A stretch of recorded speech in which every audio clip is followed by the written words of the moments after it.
जय श्री राम, जय हिंदू राष्ट्र, जय श्री भारत। हिंदुत्व दर्शन आपका अपना चैनल है और इस पर आपका हार्दिक अभिनंदन है। और मित्रों, हिंदुत्व दर्शन चैनल के माध्यम से आज का विषय है अरब का इतिहास। और यह अरब भी एक समय अखंड भारत का हिस्सा हुआ करता था। और आज किस एपिसोड में सऊदी अरब का संपूर्ण इतिहास को लेकर के आप सबके समक्ष मैं प्रस्तुत हूं। वास्तव में प्रारंभ में सऊदी अरब, जो कि एक इस्लामिक राष्ट्र है, यहाँ इस पावन पुण्य धरा पर भी सम्राट विक्रमादित्य का शासन था और सम्राट विक्रमादित्य का संबंध गुप्त वंश से था।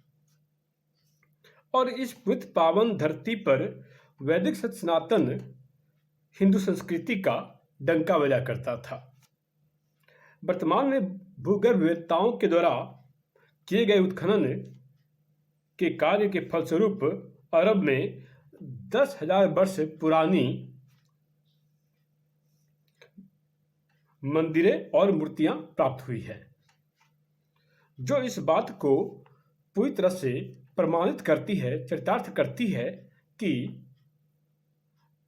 यह भारतवर्ष कहां तक फैला हुआ था।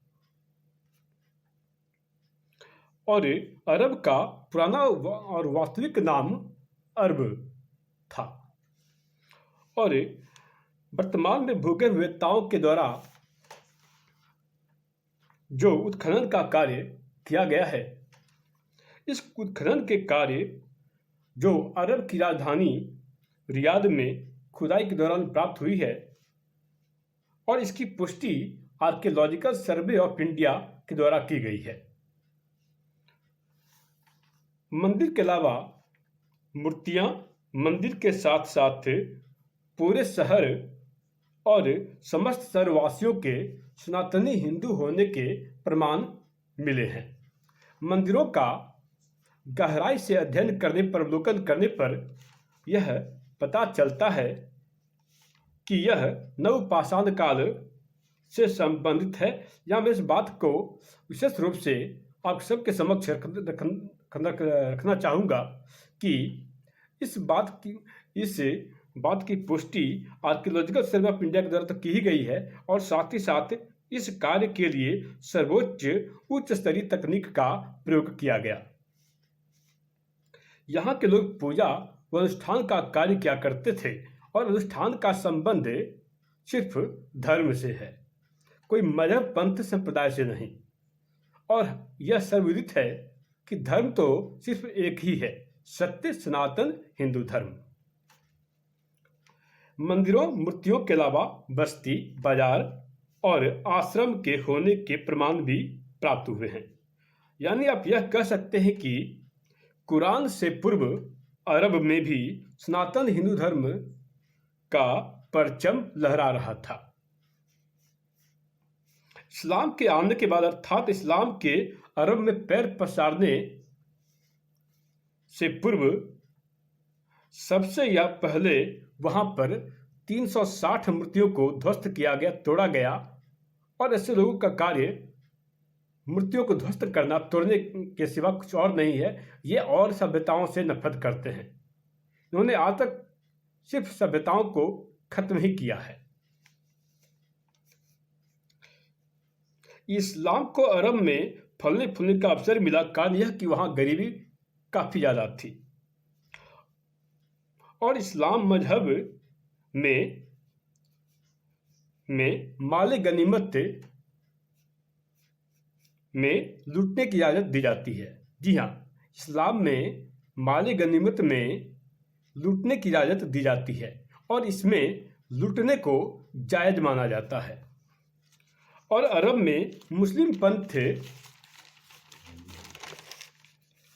मजहब के मानने वाले गैर मुस्लिम स्त्रियों, औरतों, कन्याओं को लूटते थे और फिर लूटकर भोगने के लिए आपस में बांट लिया करते थे, जैसा कि आज के दिन बोको हरम और ISIS के आतंकी किया करते हैं। यह बात सर्वविदित है और यह बात अटल सत्य है कि कुरान और रसूल का 1400 ईस्वी पूर्व से पहले कोई अस्तित्व नहीं था।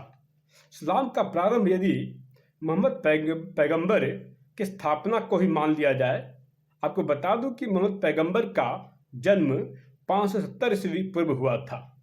अगर 570 ईस्वी पहले हुआ था तो ईस्वी पूर्व हुआ था, तो 570 से यदि आज तक के हम लोग तुलना करें तो इस इस्लाम मजहब पंथ के आज तक 1453 वर्ष हुए हैं, यानी 1453 वर्ष हुए हैं। और जिस समय सऊदी अरब में गुप्त वंशी सम्राट चंद्रगुप्त विक्रमादित्य का शासन था, तब इस्लाम का कहीं कोई अस्तित्व ही नहीं था। जी हाँ, जब विक्रमादित्य का शासन था, जो कि गुप्त वंश के शासक थे, तब इस्लाम का कहीं कोई नामो निशान तक नहीं था। दुनिया में इस्लाम कैसे और किस तरह से फैला और किन किन कारनामों से फैला, कैसे कैसे काम से फैला, इसके लिए मैं आप सभी को निम्न पुस्तकों का अध्ययन करने का सुझाव दूंगा। सबसे पहले आप सभी को एक पुस्तक है, history of Islam in Africa, और इसमें मिडनाइट फ्रीडम, यह पुस्तक के डोमिनिक लेपियर के द्वारा लिखित है। मिडनाइट फ्रीडम यह पुस्तक के डोमिनिक लेपियर के द्वारा लिखित है, जिसे आप अध्ययन करें तो काफ़ी अच्छा होगा। उसके साथ साथ इस्लामिक जिहाद, इस पुस्तक के लेखक हैं M.A. खान। तो M.A. खान द्वारा लिखित पुस्तक इस्लामिक जिहाद का भी आप अध्ययन करें। इसके अलावा Muslim League attack Sikh and Hindu in 1947, और इस पुस्तक के लेखक हैं सरदार गुरबचन सिंह। और भारत का विभाजन या पाकिस्तान, इस पुस्तक के लेखक हमारे डॉक्टर भीमराव अम्बेडकर बाबा साहब हैं। और इन चारों पुस्तकों का अध्ययन करने पर आपको यह ज्ञात होगा कि इस्लाम कैसे फैला और किन किन कारनामों से फैला। एक प्रचलित मुहावरा है कि हाथ कंगन को आरसी क्या और पढ़े लिखे को फारसी क्या। खैर, मुद्दे पर आते हुए यह सर्वविदित है कि इस्लाम मजहब का जन्म सऊदी अरब में हुआ था, यानी सऊदी अरब के मक्का में हुआ था। मक्का में पहले महादेव का मंदिर था। जी हाँ, मक्का में पहले महादेव का मंदिर था, और इस बात के प्रमाण तुलसीदास द्वारा लिखित रामचरितमानस से प्रमाणित होता है। तो तुलसीदास द्वारा लिखित रामचरितमानस में इस बात का साफ साफ वर्णन किया गया है, उल्लेख किया गया है कि वहां अरब में एक मक्केश्वर महादेव मंदिर था। अरब के मक्का में पहले शिवलिंग की पूजा की जाती थी। आप सभी को यह भी भली भांति मालूम हो कि पैगंबर मोहम्मद, जिन्होंने इस्लाम मजहब पंथ की स्थापना की थी,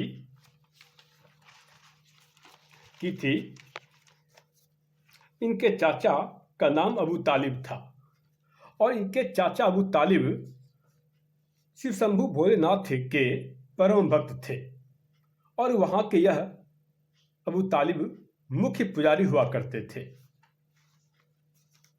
और भगवान शिव शंभु भोलेनाथ को प्रसन्न करने के लिए उन्होंने कई कविताएं लिखी थी। जी हाँ, इनके चाचा अबू तालिब ने शिव शंभु भोलेनाथ को प्रसन्न करने के लिए कई कविताएं लिखी थी, जिसमें उन्होंने स्वीकार किया कि शिव ही सत्य है। और इन्होंने इस बात का भी अपने कविता में स्पष्ट रूप से उल्लेख किया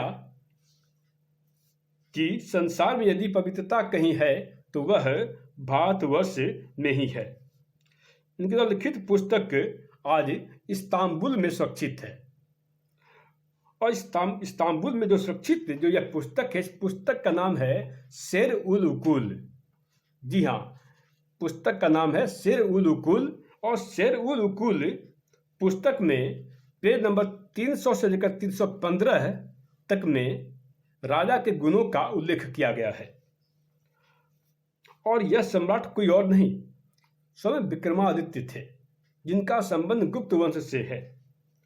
और उन्होंने इस पुस्तक में यह लिखा कि सम्राट विक्रमादित्य ने इस पावन पुण्य धरा पर शासन करके इस जगह को पवित्र व धन्य कर दिया। काबा के मुख्य द्वार पर संस्कृत भाषा का प्रयोग किया गया है। सन 1980 ईस्वी में, ध्यान रहे, सन 1980 ईस्वी में एक यूरोपियन इतिहासकार द्वारा लिखित पुस्तक भी इस बात की पुष्टि करती है कि अरब भी एक समय अखंड भारत का हिस्सा हुआ करता था।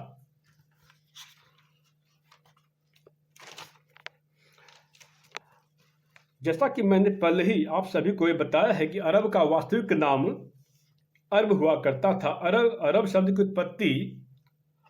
की उत्पत्ति संस्कृत के अरब शब्द से हुई है। यहाँ अरब से आशय तात्पर्य घोड़ा से है। प्राचीन काल में अरब देश में देवताओं की मूर्ति की आराधना की जाती थी।